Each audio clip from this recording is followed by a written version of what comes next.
Decentralized finance, DeFi. It consists of token standards, ERC20, automated market makers, AMMs, non-fungible tokens, NFTs, decentralized autonomous organizations, DAOs, layer 2, sidechains, rollups, ZK, optimism, a mouthful, and for some, a foreign language. Well, let me translate it for you because it's time for Chico Crypto. So today, let's unravel some of the mysteries of DeFi, explaining the critical infrastructure pieces and maybe a project or two within the specific DeFi sector who is flourishing. So let's do it. So let's do the AMM, the automated market maker. And I can just bet there are a ton of people watching this video that have no idea what it is. Well, Uniswap is just an example of an AMM, and I'm sure some of you have used it and you didn't even know that. Uniswap was the first and is the most popular and used AMM today. And the history of the AMM, it's pretty damn interesting. The idea for it didn't come from Uniswap founder Hayden Adams. He just ran with it and built it. The initial idea for the AMM actually came from Gnosis team member Alan Liu. Alan came up with the constant product formula. The balance of x times the balance of y equals constant k. X times y equals k, which was used in Gnosis to create their prediction markets. Well, Vitalik, he was blown away by the concept as he posted this on the Ethereum subreddit 4 years ago, 2016, saying let's run on-chain decentralized exchanges the way we run prediction markets, with the formulas and parameter changes he had come up with. It was Hayden that took what Vitalik wrote and he put it to code, creating the first iteration of Uniswap in 2017, which the initial alpha demo idea is still up to this day. From this idea and Hayden's demo, Uniswap went live on the mainnet, and since 2018, it's transformed itself into a DEX powerhouse, doing over 400 million 24 hours and controlling nearly 45% of DEX volume market share. Now you gotta understand, since Uniswap's success, there has been a flurry of Uniswap AMM forks, copycats, and plain out vampires that have launched. Be aware, these AMMs provide nothing of value and will eventually die out. Primo example, SushiSwap, the biggest vampire of all. Large volumes out the gate with their farming, but as time goes on, its volume is only going to continue to dry up. And since the team is just a copycat, they forked Uniswap, it does the exact same thing, and the code is the same, they are gonna have to wait, the SushiSwap team, for Uniswap to put forward any future developments. They will always be playing catch up on the Ethereum chain to Uniswap. So I don't know about you guys, but I'm sticking with the swap who you know's got to be working behind the scenes on V3. But Uniswap, it does have its limitations, and the AMM, it can be built to do more things in different ways. And those are the other AMMs I'm looking at. AMMs that provide something different, and that different is being used. And one that fits that exact bill is the AMM protocol balancer. So why is balancer different? Well, a limitation of Uniswap is the liquidity pools can only consist of 2 tokens. Balancer, you can have more than 2 in a liquidity pool. For example, this pool, which contains a pool weight of 30% Keeper, 30% XOR, 30% DMG, and 10% balancer. So you may be asking yourself, what's the value in all this? Well, these multi-asset pools can be transformed into something called smart pools, which is just balancer pools controlled by smart contracts. And these smart pools are just getting smarter and going. And guess who is teaming up to dominate these balancer pools?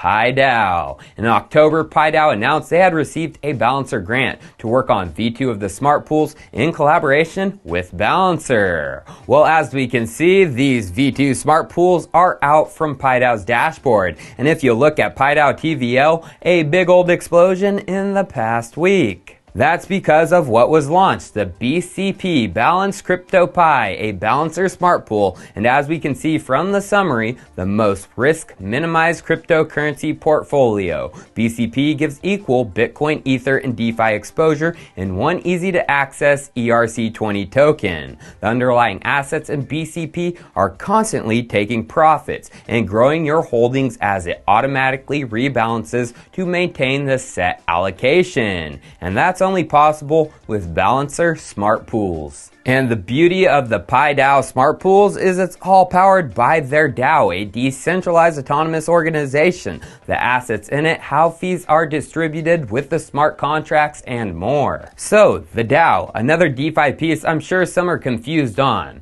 But just like how an AMM is just a market maker powered with smart contracts, a DAO is just an organization made up of distributed members powered by smart contracts. And DAOs are catching fire like I assumed they would. DeepDAO.org is the dominant tracking site as of now, and total AUM, assets under management for DAOs, has been surging, over 368 million as of now. And as we can see, just over the past month, 228 of the 368 was added, or over 61% of the total in just a month. So yeah, DAOs are a surgeon. And look down at the top 10 DAOs based on AUM. 7 out of the top 10, 70%, are built on Aragon, including Pi DAO and the new #1 based on AUM, API 3. Now remember, I like collaboration with the DeFi Ethereum space. It's a complex world, Web3, and no one team is going to get everything right. And guess who has collaborated together to improve DAO voting? None other than Balancer and Aragon, with Snapshot, created by Balancer, bringing DAO voting to the next level by bringing off-chain polling to on-chain execution. So as you can tell, Balancer is contributing not only to the AMM model, but also the DAO model on multiple fronts, smart pool, snapshot, and more.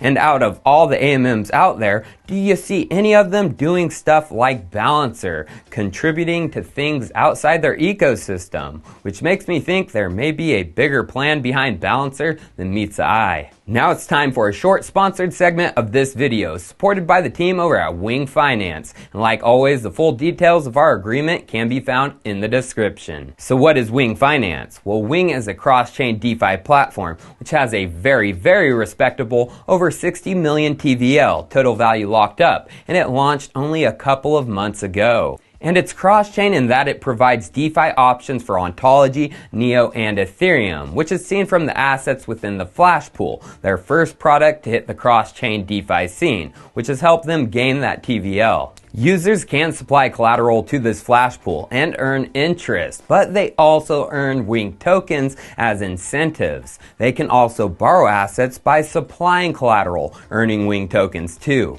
But the uniqueness in their lending and borrowing product comes from the insurance pool, which helps in minimizing the risk of liquidation, which also earns Wing. But things are going to get much, much more interesting for Wing as they are moving towards their newest DeFi offering, the Inclusive Pool, which is going to offer some things I'm super excited about and have talked on in the past on multiple occasions, under collateralized loans. The Inclusive Pool is a borrowing and lending pool, but it allows people to borrow a lot more under collateralized loans. How is this accomplished? Well, through some Ontology tech called the O-score, and this gives insight into a DeFi user's credit liability. It's basically a decentralized credit score. It shows how trustworthy a specific crypto address is, and Wing is the first to integrate this into their inclusive pool, maximizing a user's borrowing limits with less collateral. Granted, they have a good O-score. At launch, the inclusive pool will include a supply pool, a collateral pool, and a borrow pool, as well as the insurance pool to protect. And initially, it will run with 3 supported assets,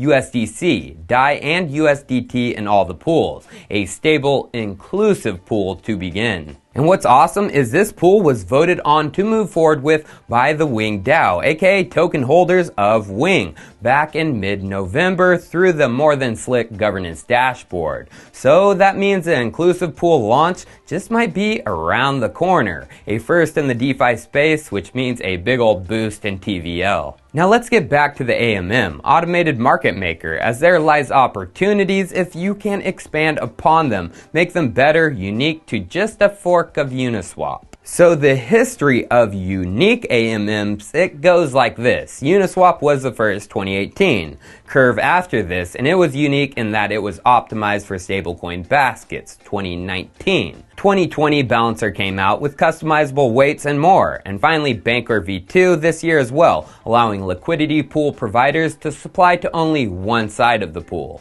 And that is where innovation stopped in 2020. But 2021 is right around the corner, so let's dive into some very unique AMMs getting ready to go bang. First, Black Hole, which is actually already on the mainnet, but in a limited beta version. So, what does Black Hole do? Well, it's the first AMM that can process transactions exceeding pool liquidity. What? How the heck does it do that? Well, the protocol taps into excess supplies on lending platforms like Compound, Aave, and others. So, Black Hole, it's a beta, it's not fully live. And as we can see from the beta, liquidity mining isn't activated yet for Black Hole Swap. That means a token, so what is it? Well, it's from Hack of Finance, and Black Hole Swap is just one of Hack of Finance's products as we can see. They have built multiple for the DeFi space, such a good thing. But Black Hole, it will be their bread and butter once it goes live, as it's a Curve finance but on Black Hole steroids, and Curve has a much higher market cap. And then just look at the TVL from DeFi Llama. It's been growing and growing over the past month. And if you go back to their Black Hole and the deposit section for the pool, you can see from the currency reserves a majority of that is coming from the Black Hole. Now, the final AMM I'm getting absolutely excited about is bringing another revolution in 2021. Virtual AMMs, and these are from the Perpetual Protocol. So, what is a virtual AMM? Well, it's that algorithm, X times Y equals K, but it's held outside of the assets. The collateral assets are held in a smart contract vault. Perpetual uses the VAMM for price discovery, acting as an independent settlement market, but not for the actual spot trading. So, what does this do? Well, it enables AMM-powered perpetual contracts for the very first time. You get their name now? And the beauty is the Perpetual AMM, it doesn't need liquidity providers to work, as the traders are providing liquidity with each of their orders. And isn't this a coinky-dinky? Balancer and Perpetual collaborated to get Perp token launched through an LPB, Liquidity Bootstrapping Pool, a Balancer Smart Pool AMM. So if you can't tell, I look for DeFi collaborations. I look for fundamentals. What's providing something new and exciting? Because eventually they will shine, while the copycats go to the wayside. Cheers, I'll see you next time.